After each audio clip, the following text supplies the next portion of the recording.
Alhamdulillah,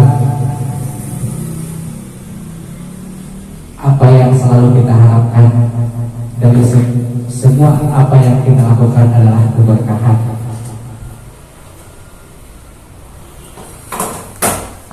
Hal yang tidak asing lagi dengan ketika terucap kata berkah atau barokah, bahkan sudah menjadi bumbu dalam kehidupan kita sehari-hari.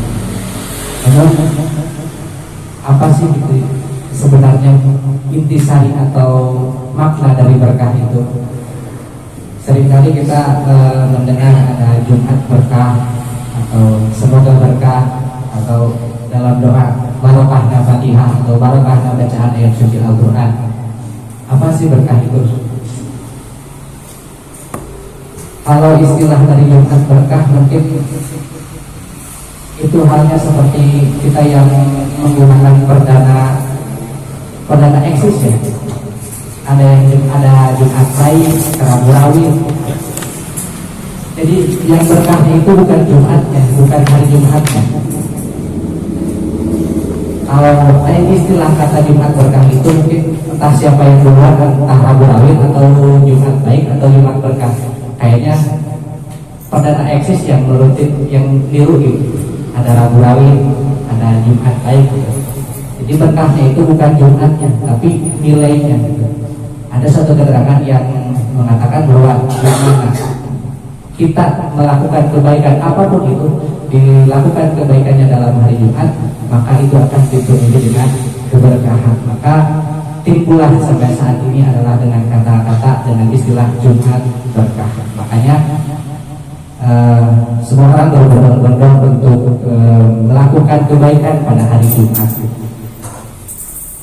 Dalam satu riwayat dikatakan bahwa hari Jumat itu adalah Sayyidul Ayyam. Dia adalah ratunya hari. Kalau Sayyidul bagus ya, Syuhur Ashad. Ratunya bulan adalah bulan puasa, raja bulan puasa. Makanya hari Jumat begitu diistimewakan. Semua orang berbondong-bondong melakukan kebaikan. Ada yang menolong dengan cara apapun itu. Sekarang kita seringkali kita jadi korban berburu berkah ya. Ke masjid cari yang ada nasinya. Jumat berkah. Sahaya. Pas ternyata ke masjid itu kuponnya yang kita bawa. Nah, jadi semua orang kadang-kadang mengingat kata berkah itu, kita melihat kepada segi sekasarna atau segi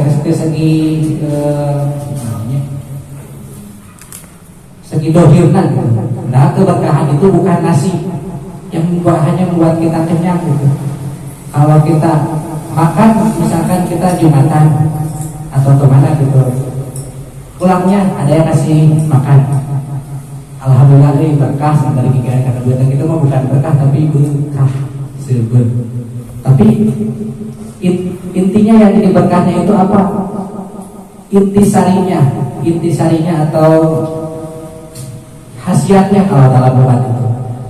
Ketika kita sudah menerima satu kebaikan atau memberikan satu kebaikan, maka itu akan menjadi tambah keimanan. Karena para ulama mendefinisikan bahwa berkah itu adalah bertambah-tambah dalam kebaikan atau ziyadatun bil khair, atau kebaikan yang berkesinambungan. Contohnya ketika kita misalkan dalam lakukan satu kebaikan, maka akan muncul kebaikan-kebaikan yang lain. Kita memberikan sedekah, misalkan kita yang memberikan, saya yang memberikan, dan orang lain yang menerima, orang lain merasakan manfaat dari kebaikan yang kita berikan, atau misalkan orang lain memakan atau menerima apa yang kita berikan, minimal orang yang menerima itu menjadikan satu bahan tafakur.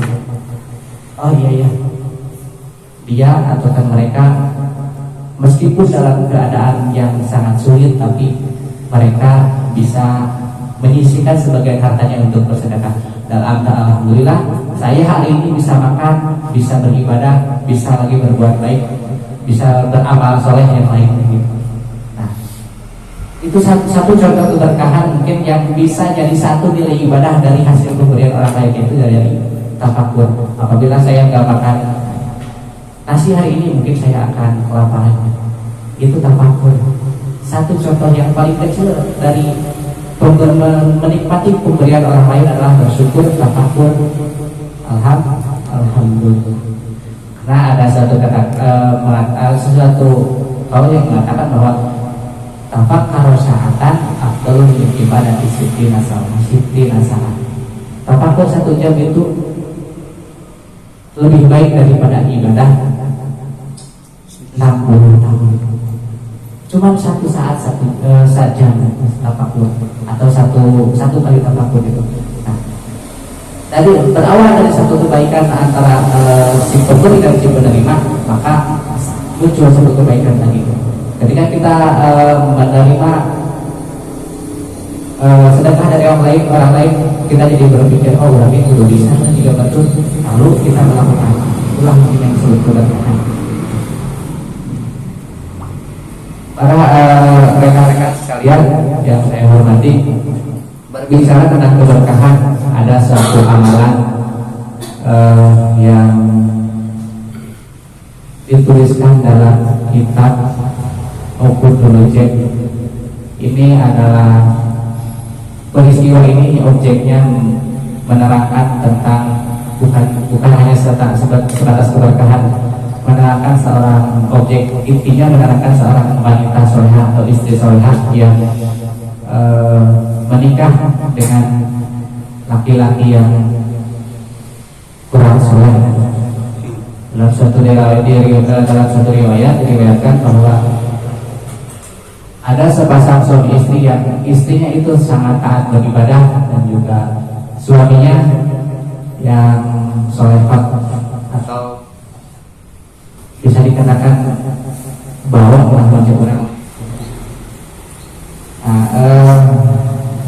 Diriwayatkan seorang istri ini sering mendawamkan Bismillahirrahmanirrahim. Nah, setiap kali ia melakukan sesuatu, sebelum dia melakukan sesuatu, maka dia awali dengan Bismillah. Misalkan mau makan sudah pasti Bismillah, mau berjalan awali dengan Bismillah, mau mandi awali dengan Bismillah, mau apapun itu yang berkaitan dengan kebaikan dia awali dengan Bismillah. Suatu saat si suaminya itu heran, kok pemajikan orang yang gitu kayak naon. Nah, diujilah dengan sebelumnya terjadi perbincangan kenapa kamu setiap mau ngapa-ngapain kamu harus baca Bismillah. Suatu saat diuji dengan suaminya itu, maka dia mengambil satu dompet, dialungkan ke sumur. Dia ingin menguji dengan dalam riwayat itu dikatakan suaminya ingin menguji apakah benar apa itu kaitan keistimewaan baca Bismillah itu memang ada. Nah, setelah dompetnya itu dibuang, suaminya itu nanya, mencekurang banyak, dompet kemana? Itu aja di tempat biasa. Coba lihat, pas diambil di lemari, dompet yang dibuang oleh suaminya ternyata diambil oleh istrinya, ada di tempat semula. Itu diriwayatkan bahwa kejadian itu merupakan suatu keberkahan dari amalan membaca Bismillah. Karena dalam satu hadis dikatakan, kullu amrin dibalin la yubda'u bi Bismillahirrahmanirrahim bahwa segala sesuatu kebaikan yang tidak diawali dengan Bismillah maka hilang keberkahannya atau terputus. Jadi kalau berbicara tentang keberkahan, bukan hanya kita memberikan makanan, bukan hanya kita memberikan bantuan, tapi ada satu amalan atau banyak amalan yang akan kita yang akan memberikan kita suatu keberkahan. Diriwayatkan juga kan hijab Nabi Daud, hijab itu keajaiban yang keistimewaan. Hijab Nabi Daud itu adalah wirid Bismillah sebanyak 6.000. Kalau nggak salah 6.000 atau berapa ya, mohon maaf kalau salah, pokoknya ribuan gitu. Dan dia ketika dia baca Bismillah bisa meleburkan besi dengan tangannya. Pada nyobaan, cobaan diri Bismillah 1000 balik, misalkan 1000 balik. Tapi nah kita lakukan nyobaan ngawili secara sampai macam Bismillah 1000 balik kita besi kalau orang mencakup itu lebur. Nah, karena keberkahan itu bukan berbentuk materi. Keberkahan itu berbentuknya supranatural antara kita dengan Allah. Kebaikan itu. Jadi lamun urang lain ngahajakeun awil itu Bismillah 30.000 balik misalnya. Hayang ngabobol pam misalnya wartageuna kita bukan ini ya. Mungkin terkira-kira kita sehari semalam ngawin Bismillah misalkan banyak 1000 balik, langsung kita coba Bismillahirrahmanirrahim. Nah, ada yang mungkin kira-kira kan 99% orang beriman mungkin bilangnya nggak mungkin. Kenapa? Karena ketika kita mengawin atau ngawin itu kita sudah mendarah daging dengan kita gitu. Nah itu juga yang dilakukan oleh Nabi Daud dan istri Solehah yang tadi menceritakan. Ketika kita membaca Bismillah itu bukan lagi mengharapkan keberkahan atau bukan lagi mengharapkan kita ingin meleburkan besi gitu, tapi dia semata-mata dia ikhlas beribadah mengamalkan apa yang diperintahkan oleh Rasulullah, dan itu sudah menjadi bagian dalam hidupnya, sudah menjadi bagian dalam dirinya gitu, mendarah daging. Makanya kontaknya langsung sama Allah gitu. Syariatnya Nabi Daud yang memegang besi dengan lantaran membaca Bismillah, tapi hakikatnya Allah yang meliburkan gitu. Dan tadi syariatnya adalah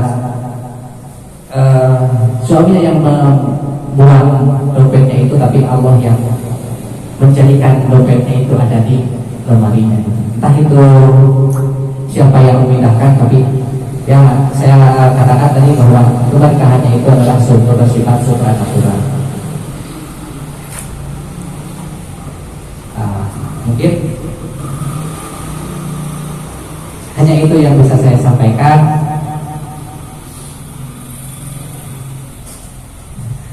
Mohon maaf atas segala kekurangannya. Apabila ada salah, itu murni dari kesalahan saya pribadi dan benarnya dari Allah Subhanahu wa taala. Akhirul kalam. Wassalamualaikum warahmatullahi wabarakatuh.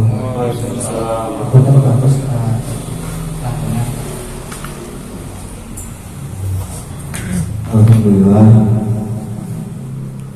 kita sudah mendengarkan tausiah dari saudara kita yang luar biasa ya.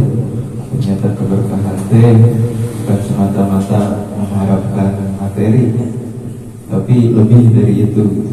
Kita nggak pernah sangka-sangka.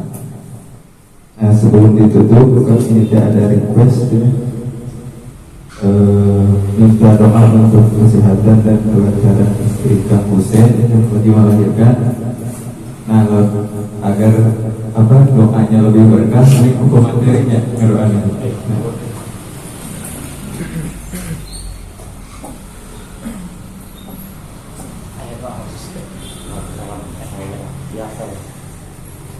Bismillahirrahmanirrahim. Astagfirullahaladzim, astagfirullahaladzim, astagfirullahaladzim. Untuk doa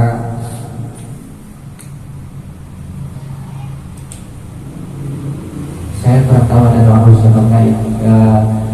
Kita doakan saja istrinya Kang Husein yang akan melahirkan, mudah-mudahan diberi kelancaran, kesehatan, kekuatan serta selamat yang melahirkannya, selamat yang dilahirkannya, juga keluarganya diberikan kelancaran dalam urusan dunianya untuk memperkali proses kelahirannya, dan ketika lahir anaknya mudah-mudahan menjadi anak yang soleh, anak yang solehah, berbakti kepada kedua orang tuanya dan senantiasa berbakti kepada agamanya, kepada negaranya. Bibarakati qiraatil Quran Al-Fatihah. Alhamdulillahirabbil alamin arrahmanir rahim maliki yaumiddin. Iyyaka na'budu wa iyyaka nasta'in. Shiratal ladzina an'amta 'alaihim ghairil maghdubi 'alaihim waladdallin. Jazakallahu khairan ahsana jazaa. Atur nuhun, mudah-mudahan doa yang baik dibalas dengan baik. Doa kita mendoakan orang lain, mudah-mudahan kita juga mendapatkan kebaikannya dari doa tersebut. Amin ya rabbal alamin. Terima kasih. Mungkin itu saja dapat saya sampaikan. Mohon maaf bila dari saya juga ada salah perkataan. Kita tutup dengan doa kifaratul majelis.